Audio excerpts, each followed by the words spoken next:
네, 오늘 우리가 함께 나눌 말씀은 시편 41편 말씀입니다. 시편 41편입니다.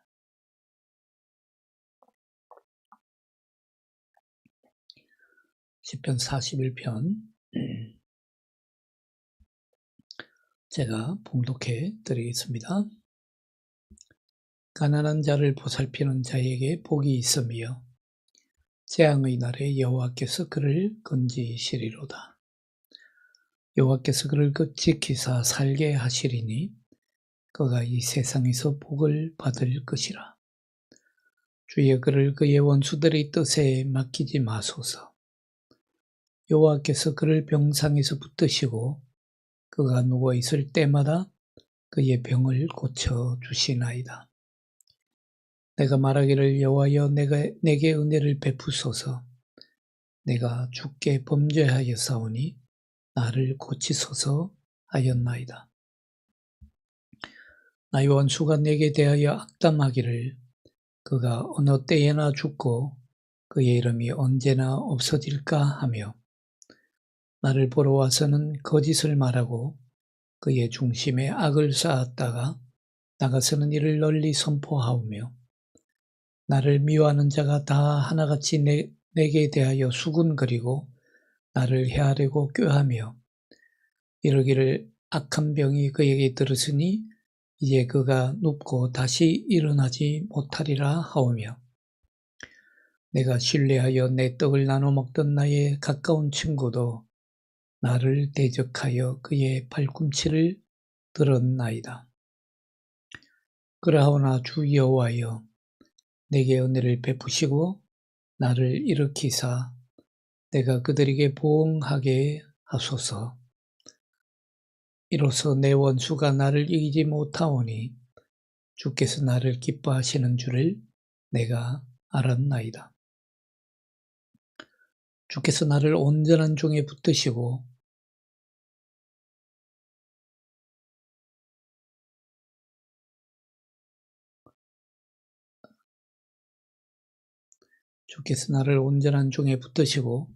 영원히 주 앞에 세우시나이다. 이스라엘의 하나님 여호와를 영원부터 영원까지 송축할지로다. 아멘, 아멘.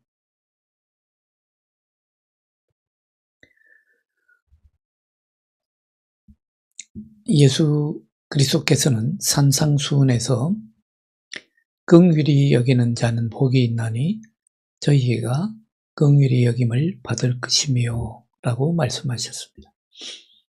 마태복음 5장 7절 말씀이죠.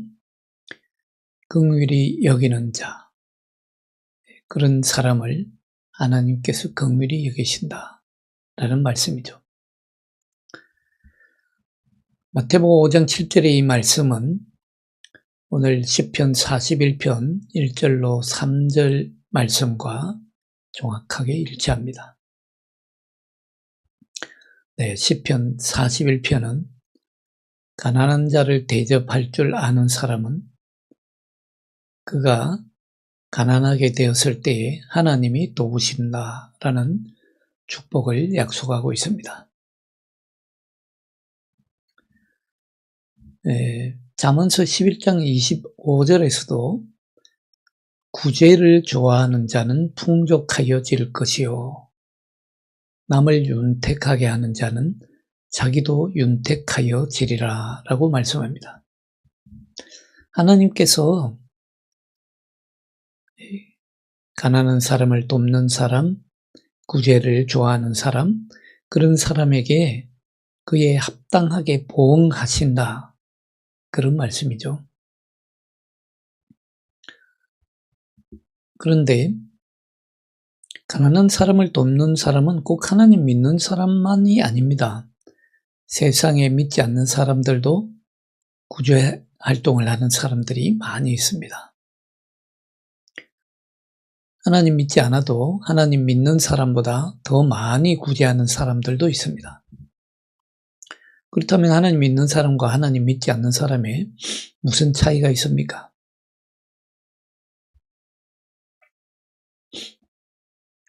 차이가 있다면 구제 활동을 하는 동기가 다릅니다. 하나님 믿지 않는 사람들은요, 가난한 사람들을 도울 때에 자기 연민이나 동정으로 돕습니다.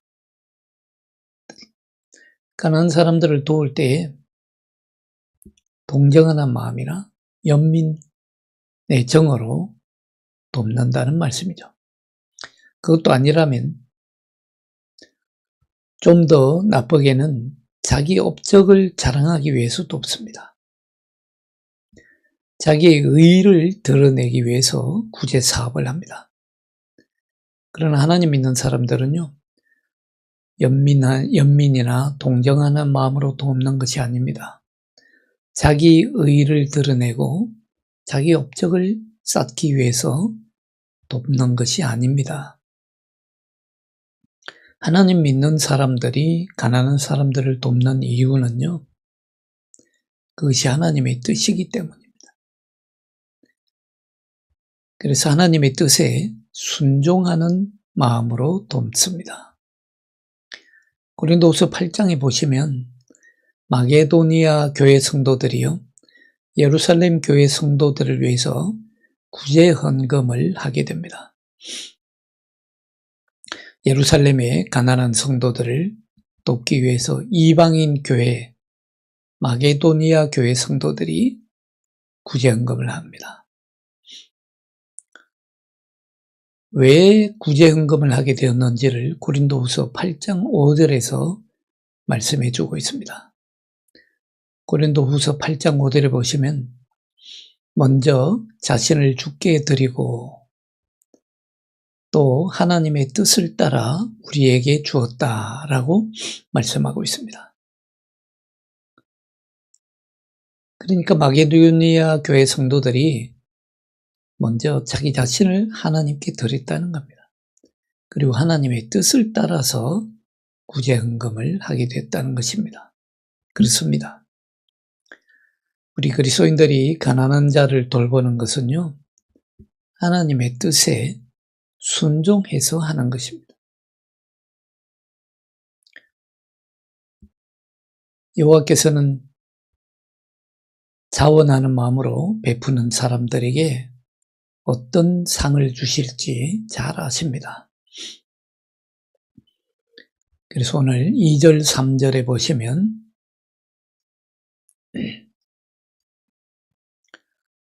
2절 여호와께서 그를 지키기사 살게 하시리니 그가 이 세상에서 복을 받을 것이라. 주여 그를 그 원수들의 뜻에 맡기지 마소서. 여호와께서 그를 병상에서 붙드시고 그가 누워있을 때마다 그의 병을 고쳐 주시나이다.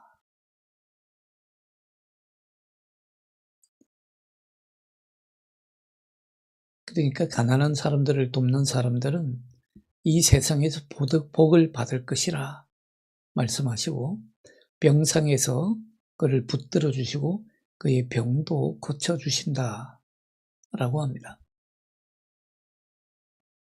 이게 잘 사는 것 아닙니까?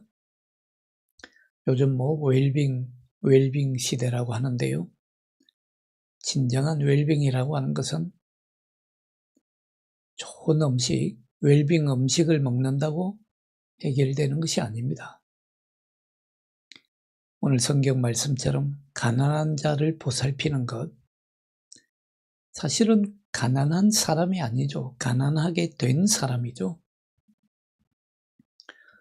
이 세상에 누구나 가난하게 될 수가 있죠. 누구나 어려움을 당할 수 있습니다. 그래서 가난하게 된 자를 보살피는 것이 웰빙이다. 그렇지 않습니까? 재앙을 당해도 하나님이 건져주시고 하나님이 이 세상에 잘 살게 하시고 생명을 지켜주시고 세상에서 복받게 하시고 원수들이 해하지 못하게 하시고 병상에 있을 때 고쳐주시고 이것이 웰빙이잖아요.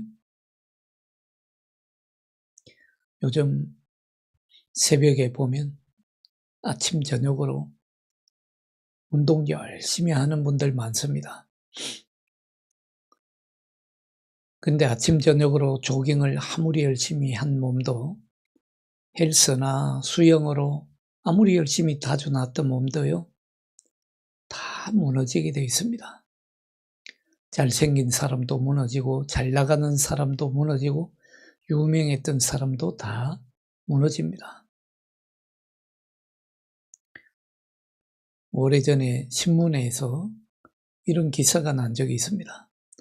1980년 당시에 시가 7,800만 원 하는 산삼이 발견됐습니다. 신만이가 신봤다. 길이가 약 1m 30cm에 달하는 1m 30cm에 달하는 산삼을 발견했는데 650년 묵은 산삼이었다고 합니다. 그래서 어떤 재벌이 그 신만이 집에 찾아가서 그 자리에 앉아서 3시간 30분 만에 다 먹어치웠다고 합니다. 그래야 효능이 있다고 하나요? 당시 시가로 강남 아파트 3채 값이었다고 합니다. 한 자리에서 다 먹어치웠습니다. 그러나 이분이 몇 년 살았겠습니까? 산삼은 650년 묵은 것이었지만 이분은 100년도 채 살지 못하고 갔습니다. 우리가 아무리 안 무너지려고 해도 조금만 더 있다가 가겠다고 해도 하나님의 오라고 하면 갈 수밖에 없는 것이 우리 인생길입니다. 이걸 우리가 잘 기억하며 살아야 되겠습니다. 정말 지혜로운 사람은요, 무너지지 않으려고 하는 것이 아니라 무너질 준비를 잘 하는 사람입니다. 산삼을 먹을 것이 아니라요, 많이 베푸는 사람이 준비를 잘 하는 사람입니다. 그런가 하면 가난한 자를 돌보는 선행을 우리 하나님께서는요, 그의 의로 여기신다라고 말씀합니다. 앞서 시편 37편 25절로 26절에서 우리가 이미 읽었고 들었지 않습니까? 시편 37편 25절 26절입니다. 내가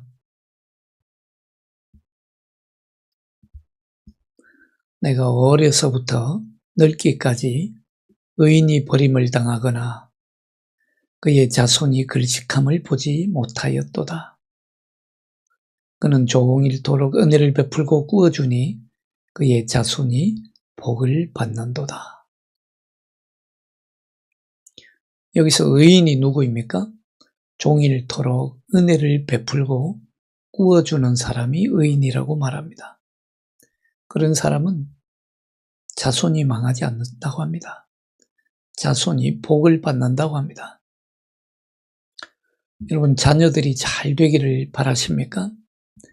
우리 자녀들이 잘 되기 위해서 오늘날 얼마나 많은 뒷바라지를 많이 합니까? 정말 모든 교육적인 혜택 다 있는 대로 다 해주려고 하고 이를 위해서 또 열심히 기도합니다. 근데 여러분, 오늘 말씀에 따르면 정말 자녀들이 잘 되기를 바라면요, 은혜를 베풀고 꾸어주셔야 합니다. 내 자식한테만 집착한다고 자식들이 잘 되는 것이 아닙니다. 정말 자녀들이 잘 되기를 바라신다면요, 오늘 말씀처럼 가난한 자들을 도우시기 바랍니다. 그런 사람들의 자손들은 망하지 않습니다. 걸식하지 않는다고 했습니다. 자손이 복을 받는다고 약속합니다.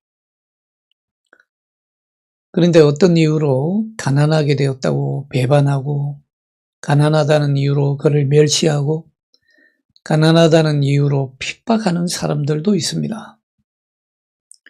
다윗이 직접 겪은 것입니다. 다윗도 한때 정말 가난하게 되었습니다. 그럴 때에 다윗을 배반하고 다윗을 멸시하고 다윗을 핍박하는 사람들이 있었습니다. 그런데 다윗은 오늘 말씀에 보면요, 자신이 당한 일들을 탄원하기 전에 먼저 자신의 죄를 고백합니다. 오늘 4절에 보시면 내가 주께 죄를 범하였나이다. 하나님께 고백합니다. 자신의 행동을 회개하고 하나님께 자비와 치유를 구합니다. 참 독특하죠? 자신이 억울한데, 자신이 정말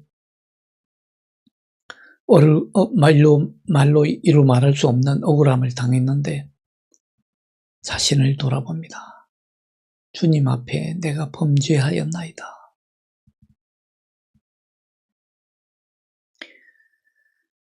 이건 뭘 말해주냐면요, 하나님의 말씀에 순종해야 되겠는데, 전심으로 하나님 편에 서야 했는데, 그러기 위해서는 하나님 앞에 내가 먼저 바로 서는 것이 우선순위입니다. 그래서 자기 자신을 먼저 돌아봅니다. 하나님, 제가 잘못해서 이런 일이 벌어진 것은 아닙니까? 주님, 내 안에 죄가 있다면 내 죄를 용서하소서. 먼저 하나님 앞에 간구하고 회개합니다. 이것이 참된 그리스도인의 자세입니다. 먼저 자기 자신을 바로 세우는 것이죠. 자, 그런 다음에 오늘 5절로 8절에 보시면 자신의 억울한 경험을 하나님 앞에 탄식합니다. 탄원합니다. 가난한 자들을 억압했던 그런 악한 자들을 하나님 앞에 일러 바칩니다. 오늘 5절에 8절에 보시면요, 미움과 악한 음모를 꾸미고 거짓으로 악한 살인을 도모하고 불신으로 악한 계획을 세우고, 그런 자들이 다윗의 생명을 노리고 있다고 탄원합니다. 오늘 5절로 8절을 다시 한번 볼까요? 5절로 8절입니다.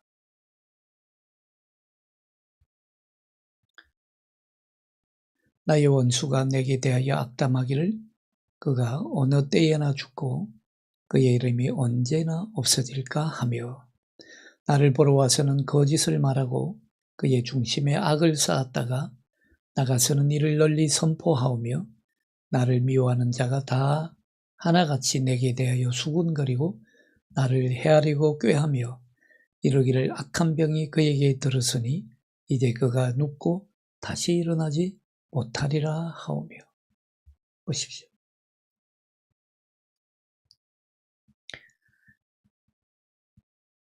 여러분 살면서 아마 이런 일들 한 번쯤 당해보셨을 것입니다. 당해보면 이 기분을 잘 아실 것입니다. 정말 억울할 때가 이럴 때가 없습니다. 억장이 무너지고요, 할 말을 잃게 됩니다. 심신이 미약해서요, 밤에 잠을 이루기 힘들죠. 심지어는 그런 상황이 되면요, 꼭 나와 가장 친했고 나와 가장 가까웠던 사람들조차 등을 돌립니다. 이게 더 힘들지요. 이루 말할 수 없는 배신감을 느끼죠. 어제까지만 해도 나와 그렇게 친했던 사람이, 심지어는요, 어제까지만 해도 나에게 기도를 부탁했던 사람이 기도 좀 해주십시오, 이런저런 문제가 있습니다. 그랬던 사람들조차도 등 돌립니다. 나를 적대했던 사람들이야 원래 그렇다 치더라도요, 평소에 나와 가까웠던 사람들조차 나에게 등을 돌립니다. 그 배신감은 이루 말할 수조차 없죠. 어떻게 사람이 저렇게 변할 수 있나? 사랑도 변하냐고요? 그런 말은 차라리 할 필요조차 없습니다. 사람이 하루아침에 변합니다. 오늘 다윗이 바로 그런 경험을 하게 된 것입니다. 다윗도 얼마나 억장이 무너졌겠습니까? 오늘 9절에 보시면요. 9절 말씀을 다시 봅니다. 내가 신뢰하며 내 떡을 나눠 먹던 나의 가까운 친구도 나를 대적하여 그의 발꿈치를 들었나이다. 내가 정말 신뢰했고 나와 함께 떡을 먹던 그 친구가 갑자기 돌아서서 대적의 편에, 원수의 편에 선 것입니다. 얼마나 괘씸하고 얼마나 마음이 무거웠겠습니까? 얼마나 절망스러웠겠습니까? 여러분, 이런 상황에 처하게 되면요, 우선은 사람을 더 이상 믿기가 어려워집니다. 이 세상에 아무도 믿을 인간 없다, 그렇게 생각됩니다. 그 다음부터는요, 사람이 잘 안 믿어집니다. 사람을 믿는다는 것이 그렇게 어렵게 됩니다.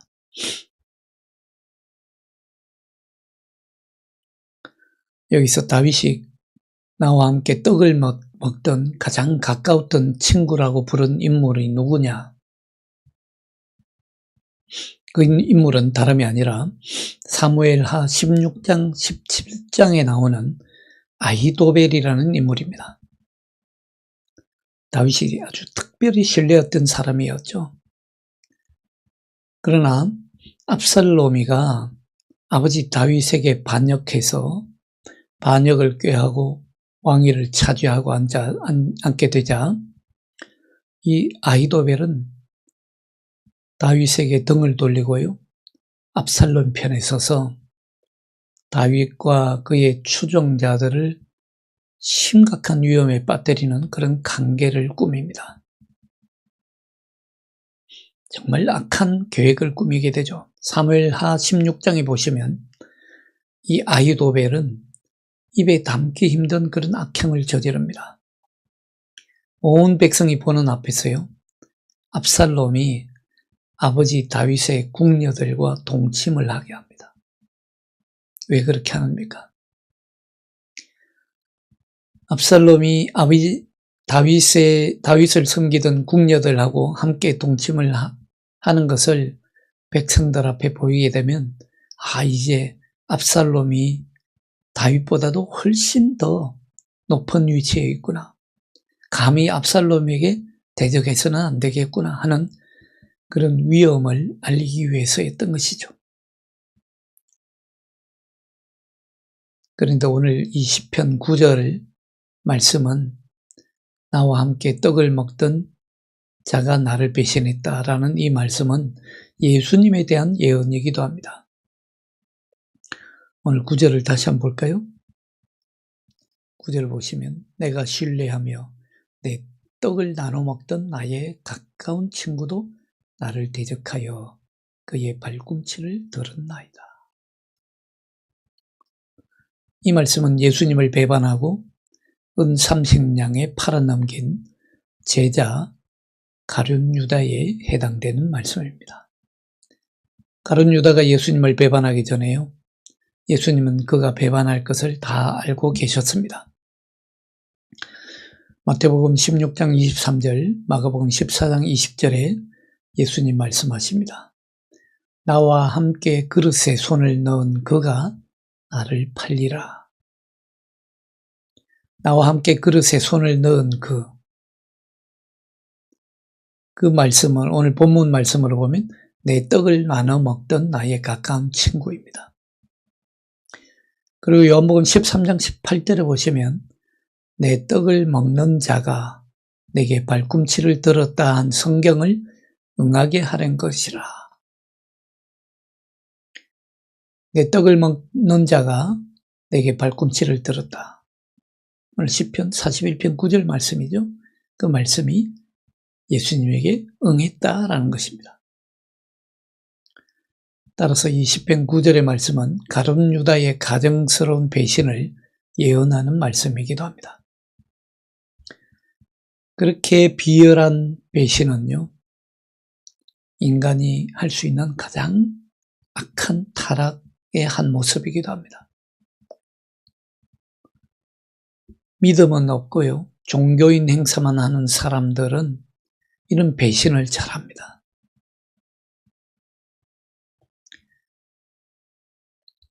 대제사장들을 기쁘게 하기 위해서 유다가 한 일도 사탄을 기쁘게 하는 일이었죠.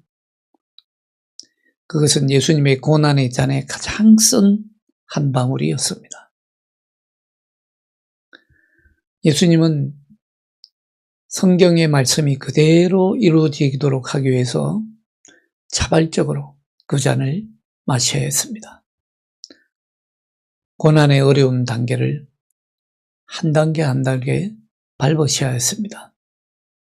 구약에 예언된 그 예언을 다 성취하기 위해서 예수님은 그 잔을 기꺼이 취하셨습니다. 여러분, 세상에 믿을 사람이 하나도 없다고 느껴질 때에 우리 믿는 사람들은 어떻게 해야 됩니까? 하나님께 긍휼을 구하는 것이 가장 최선의 길입니다. 뭐 사람들한테 하소연해봐야 소용없습니다. 뭐 사람들한테 억울한 일 호소해봐야요, 그런 사람들도 다 억울한 일을 당하고 사는 사람들입니다.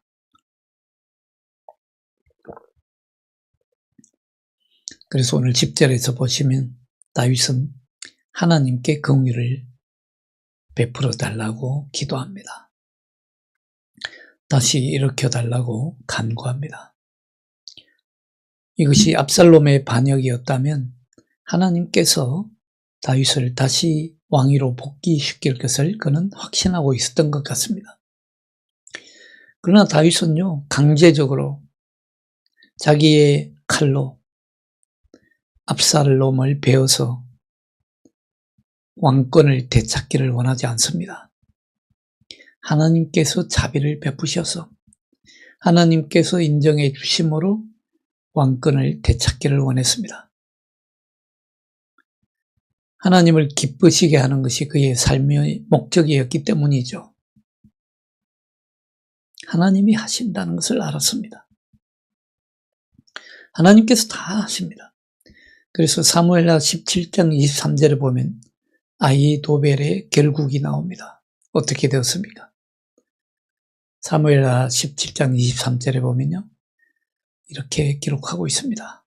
아히도벨이 자기 계략이 시행되지 못함을 보고 고향으로 돌아가 자기 집에 이르러 집을 정리하고 스스로 목매어 죽었다. 예수님의 제자 가룟 유다처럼 스스로 목매어 죽었다라고 나옵니다. 자, 이렇게 해서 시편의 마지막 구절은요, 다윗이 하나님께서 결코 자기를 버리지 않으실 것이라는 그 믿음에 충실했음을 보여줍니다. 오늘 12절에 보시면요, 12절 봅니다. 주께서 나를 온전한 중에 붙드시고 영원히 주 앞에 세우시나이다. 하나님의 뜻에 충실함으로 하나님의 뜻을 이루어 드리는 사람, 그런 사람은 하나님께서 붙드시고 하나님께서 세우신다는 것입니다. 예수님도 결국 십자가에 죽기까지 순종하심으로 하나님의 뜻을 이루지 않았습니까? 다윗도 끝까지 하나님을 기쁘시게 하기 위해서 자기를 기쁘게 하는 것이 아니라 자기 왕위를 되찾는 것이 우선순위가 아니라 하나님을 어떻게 하면 하나님을 기쁘시게 해드릴까? 어떻게 하면 내 믿음을 잃어버리지 않을까? 거기에 뜻을 두고 거기에 순종하니까 하나님께서 다 제자리로 돌려놓더라는 것입니다. 끝까지 순종하니까 하나님께서 하나님의 뜻을 이루시더라는 것입니다. 그래서 다윗은 왕위도 되찾고 결국 아히도벨은 자기 스스로 목숨을 끊고 맙니다. 다윗은 이 모든 영광을 자신에게 돌리지 않고 오직 하나님께 돌립니다. 오늘 13절입니다. 이스라엘의 하나님 여호와를 영원부터 영원까지 송축할지로다. 아멘, 아멘.